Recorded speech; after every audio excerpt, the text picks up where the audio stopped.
TLC is tonight. Before I run down the card and give predictions and all that, I need to talk about the Seth Rollins promo on Monday Night Raw and the little Twitter exchange that he had during the week with Jimmy Jacobs, who used to write for WWE. So Seth Rollins was on Raw Monday night in the ring with Baron Corbin, cutting a promo that was meant to, I guess, be a worked shoot, and acknowledging on their show, publicly acknowledging how god-awful Monday Night Raw has been. Now, of course, he put all the blame on Baron Corbin. That's how they weaved it into the storyline. So you had Vince McMahon projecting onto Baron Corbin. They blamed Corbin for how shitty the show has been. That's their way of getting more heel heat on him. Everybody knows who the real culprit is here. And his name is Vincent Kennedy McMahon. And the fact that they would acknowledge it on their own show so publicly would be a good sign if I thought that they were really going to make an effort to change.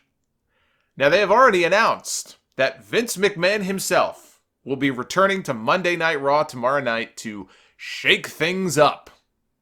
Vince McMahon on Raw, it's like them flashing the bat signal when there's trouble. That usually means ratings are down, and it's the panic move. Let's bring McMahon back. Let's bring Vince McMahon back to Raw. It's like you have a color-coded system, different levels of McMahon. When you get to Vince level, you know things are bad. And I love for all the people who always say, when we talk about ratings and such, why do you still talk about ratings? Who cares? Nobody cares about ratings. Ratings don't matter. Now, if they wanted to make a very cogent argument, they would say ratings are not necessarily as important as they were, let's say, in 1997. They're not the end-all, be-all. People don't live and die by the quarter hours now the way that they used to 20 years ago. That's an intelligent, fair argument to make. Not too many of those out there, unfortunately. And so you get these blanket statements and tweets and comments online. No, ratings don't matter. Ratings don't matter, they say. Oh, really? Oh, really? Is that... Well, then I wonder why. Every time the ratings hit a new low, all of a sudden, they trot out Vince McMahon. They post breaking news alerts online that say he's going to shake things up. Surely, I mean, if ratings don't matter, why would there be a need for him to come and shake things up and make an appearance on television? You know he hates it. He said it himself before. He prefers to be behind the camera, not in front of the camera. He's getting older. We see him less and less. Vince McMahon, I'm sure, has no burning desire to be a performer or to show up on television. He has performers for that. But now this entire show on Monday is being promoted and built around the fact that Vince McMahon, 73 years old or 7,300 years old or whatever he is these days, is going to be on Raw to shake things up. But you tell me ratings don't matter. The funniest part of all is that Vince is going to come out and he's going to get cheered like some welcoming hero because he's Vince McMahon and because he doesn't appear on television very often. So he's going to come out, he's going to get this great pop. And you know what? No Chance in Hell is a great theme song. If people want to sing along to it, it's a lot of fun. Go ahead. Sing to your heart's content. No chance in hell. There's no chance in hell of this show ever getting better unless people express to him how dissatisfied they are. And the best thing to do is when that song ends and he's standing in the middle of the ring with a microphone in his hand, don't be those guys in the front row bowing like they do when he walks out. They bow down to this guy, literally bow to him. And they cheer and they cheer. The best thing to do is to boo the shit out of him. Boo the crap out of this man. Drown him out with boo. If you could drown Roman Reigns out with boos the night after WrestleMania that year, he beat The Undertaker. That's the reaction I want to see to Vince McMahon on Monday night. I want people to drown him out to the point that he cannot even speak. He's got to put the microphone down, leave the ring, and walk to the back. That's how you can express your dissatisfaction with him. Not by showering him with praise and holy shit chants and welcome back or whatever the hell it is that they're going to do. Sing his theme song, and as soon as the music ends, if boos don't rain down upon this man, then the people in that building are the biggest bunch of hypocrites I have ever seen in my entire life. Because Raw sucking, quote unquote, has gone mainstream now. This is no longer just a bunch of people on the internet complaining about it. Once Rollins did that promo on Monday night, Raw sucking became mainstream. So if everybody in that building, when he starts speaking, doesn't start to boo the shit out of him, you're all a bunch of hypocrites. Look, I hope they do shake things up. I'm going to be, if I live in fantasy land, candy land, hell, I would love for them to shake things up and for things to be fun to watch again. I'll believe it when I see it. If we look back a month from now and nothing much has changed, they're going to swap out a heel GM for a babyface. I think that's pretty obvious. Probably as early as tomorrow night, we're going to see that. So at least we'll get Corbin out of there. But if the overall quality of the shows has not improved, we're going to look back on that segment from last Monday with Seth Rollins as being one of the dumbest things that they have done all year in 2018, because to call your own show out, and this is a show where they openly acknowledge, it's not like a hidden secret, that they have television writers, some wrestlers will joke about it in promos sometimes. So you're openly acknowledging that the people who work for you, because, for Vince to kind of take a bullet on this one, I mean, it would be kind of nice for him to walk out on TV Monday night and just be very upfront with everybody and say, I'm to blame. That would be different. But by saying this and implying this and having Seth go out there and scripting him to say all these things about how terrible the show is, you're making it sound like it's the talent, it's the writers, it's a whole group effort. This show is just no good. It's rotten to the core. And then you don't do anything to actually change that. I can hardly think of something dumber than that. To not make any real effort to change that after coming out and being so public about it. That would actually make things worse. There were people who said, this is a step in the right direction. The first step is admitting that you have a problem, like Raw is a fucking alcoholic or something. Yeah, you know what? I would like for them to admit that there's a problem and actually do something about it. But do you honestly believe that there's going to be wholesale changes made to this show? That this show is going to look completely different if we turn around 4 weeks from now? Do you honestly, truthfully, in your heart of hearts, as somebody who has watched this show for years, do you believe that?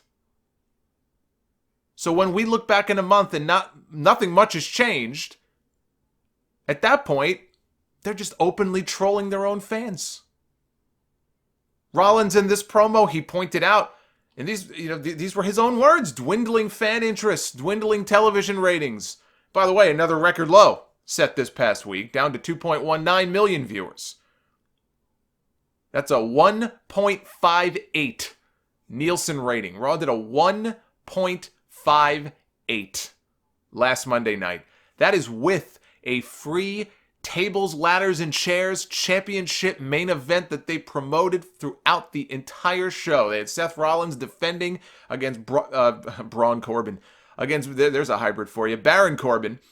And that third hour, by the way, was the lowest third hour they have ever done.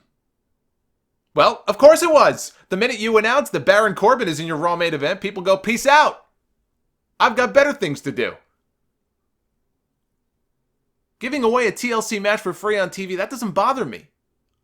If the show is terrible, I want them to start doing things to make the show more exciting. That might be a bad business decision on their part, but you know what? Fine, give me that. Give me TLC matches, give me ladder matches, give me flaming tables matches. You can give us all of that stuff. But if the show doesn't make sense, if the show just plods along and is boring, none of that is going to matter. You can put a TLC match in the main event every single week. It's like breaking the glass and having Vince show up on Monday night. That's all well and good. But the proof is in the results. If you don't do anything to follow up on that, then this doesn't mean anything. Now, the numbers are going to go up when Vince is on the show tomorrow night.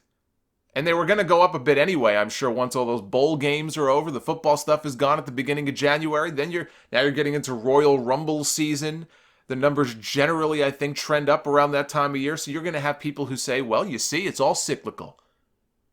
But what these people fail to explain is that it's Royal Rumble season every year. What is this coming up? The 33rd Royal Rumble or something? Every single year. We have the Royal Rumble. Every single year it is football season. Every single year we have Christmas and New Year's. They come every single year. Why then are the numbers so much lower now than they were a year ago? Or 2 years ago? Or 3 years ago? That's what I mean when I say the lows keep getting lower. You can't just explain that away by shouting cord cutting, no matter how loud you may scream it. The pattern is right there for all to see. This show is actively driving people away. And I hope to God that Vince does shake things up this week. But at the end of the day, it is the same person running the show. It's like when a television show changes showrunners. They usually bring a different vision to the show.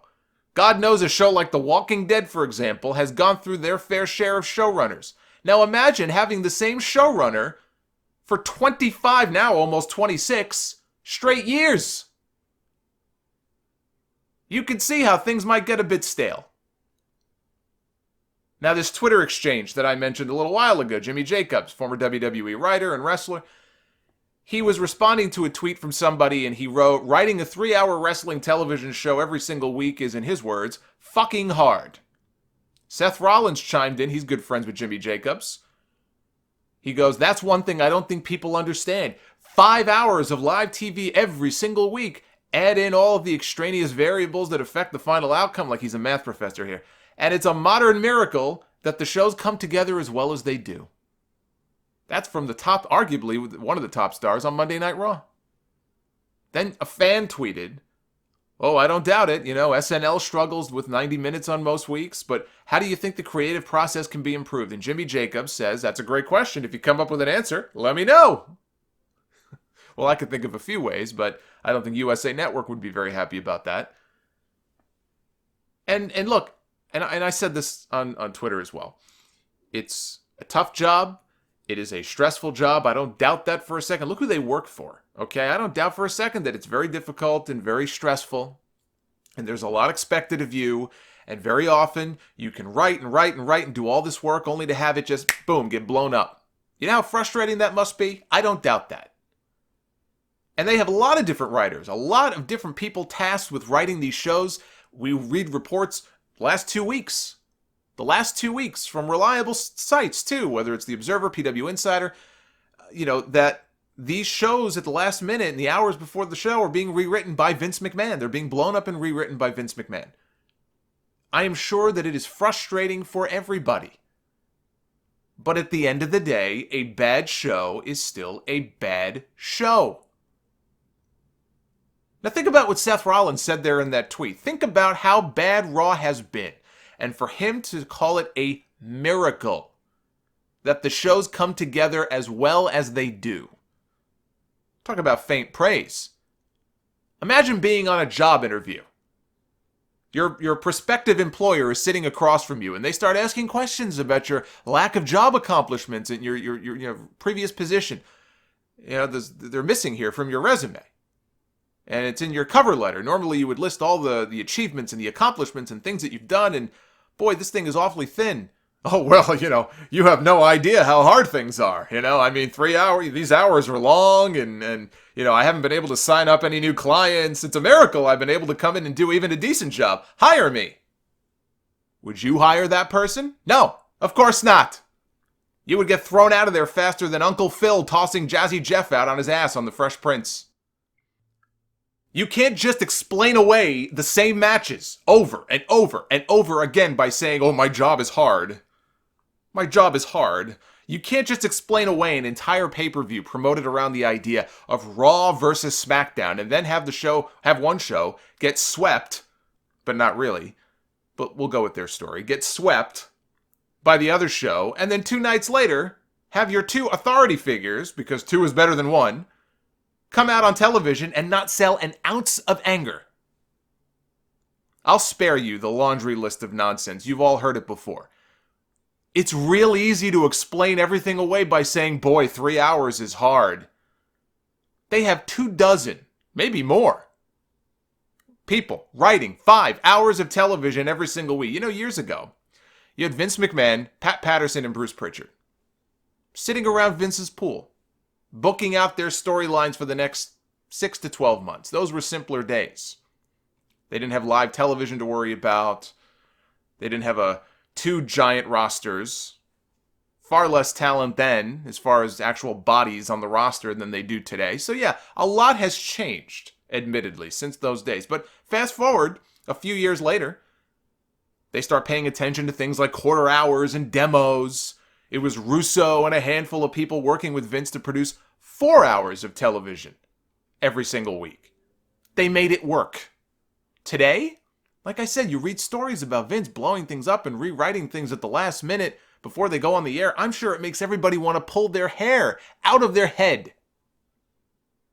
Or maybe the people working underneath him just aren't very good. Maybe everybody deserves blame. You know, everybody loves to excuse the talent and excuse the writers, and I will say that the talent, more often than not, they're kind of caught in the crossfire on this because it's their job to go out there and do what they're told to do. Nobody is going out there and saying, this plan for the match here, you know what, I'm going to rip this thing up. I don't like this. I'm going to go out and do my own thing. You would not do that because you would not be on television the week after. So they go out there, they do what they're told. They're trying to make chicken salad out of chicken shit, and they do the best they can with it. I will say that about the talent. The writers, though, a lot of times we excuse them as well. Well, they're just doing what they're told. Maybe they have great ideas that don't see the light of day because they just get, thrown away, tossed aside, changed and tweaked. Maybe we're wrong. Maybe these people just really aren't good at what they have been tasked to do. I don't know. Maybe everybody deserves blame. Maybe Vince is not the only culprit here. I know one thing. Throwing yourself a pity party and kicking the can down the road isn't going to solve anything. And that wasn't it for that segment. Rollins, in that same segment, he pointed out the last time Brock Lesnar wrestled a match on Raw was way back in 2002. Ironically, the last time we came close to a Brock Lesnar match on Monday Night Raw was 2015, the night after WrestleMania, and it was against Seth Rollins. Rollins had just won the championship. He declined, though. He politely declined giving Brock his rematch that night. Brock went after him anyway. Rollins escaped. And then Brock beat up Jamie Noble. He beat up Joey Mercury. He grabbed Michael Cole, gave Michael Cole an F5. That's when Cole's shoe went flying. He beat up this planted cameraman. Stephanie suspended Brock, sent him back home to the farm in the mountains of Canada, or wherever the hell it is that he lives these days, a cavern somewhere. But he was, quote-unquote, shooting about a lot of other things here. He mentioned the revival. Boy, a lot of things that you've heard on this show and a lot of other shows seem to be communicated through this promo here on television. From mentioning the dwindling ratings, mentioning the revival being jobbed out and beaten every week by the Lucha House Party. He mentioned that as well, all the peeing, the urination segments. Believe me, these people are very cognizant of what is said on all of these different shows and all of these different platforms. And they basically just took all of it and they decided, like red meat, to throw it out there and make it feel like a shoot. So they have Seth Rollins out there talking about the revival and urination, and boy, that's a bad visual. But, he's out there doing all of this stuff. And I am sitting there watching this and I'm going, I have been called out a time or two in the last several weeks, as Raw has gotten progressively worse, about being too negative and too harsh and too hard on Monday Night Raw. The shows, Solomonster, they're not as bad as you make them out to be on most weeks. I would like to think that week where I called it the worst Raw of all time, even if you didn't think it was the worst, I would at least like to think that you would agree that show was a pile of steaming dog crap. If not, I don't want to hear from you, because you are part of the problem. Hopefully we can at least agree on that. But other weeks people think, oh, you're being too harsh. This week, actually, it wasn't that bad. I dare say the show was good. I had people come to me and say that the show was good.